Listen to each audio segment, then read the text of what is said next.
Phone tapping జరిగిందా లేదా, ఇళ్లలో ఉన్నటువంటి ఆడవాళ్ళ ఫోన్లు విన్నారా లేదా, ఇప్పటి వరకు గళాన్ని వినిపిస్తూ వచ్చాం.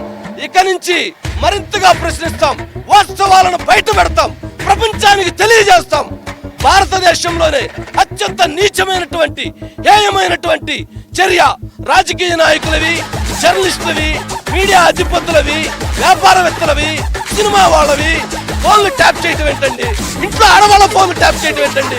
ఫోన్లు ట్యాప్ చేసిన ప్రశ్నిస్తే మీడియాగా బాధ్యత లేదా?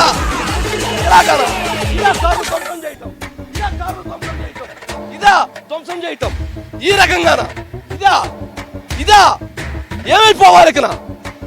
ఖచ్చితంగా మరి దీనికి సంబంధించి ఆఫీసులో ఉన్నటువంటి పైన అద్దాలన్నీ పగలగొట్టారు, ఆఫీసులో ఉన్నటువంటి మహిళా సభ్యుల మీద దాడి చేశారు, ఆఫీసు లోపల కూడా ఆ విధంగా ఒక్కసారి చూస్తే నిజంగా అసలు ఇది ఏం జరుగుతుంది, ఏం చెయ్యాలనుకున్నారు?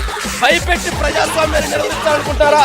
భయపెట్టి మీడియా గొంతు నొక్కాలని ప్రయత్నం చేస్తున్నారా? భయపెట్టి ఏం చేయాలనుకుంటున్నారు?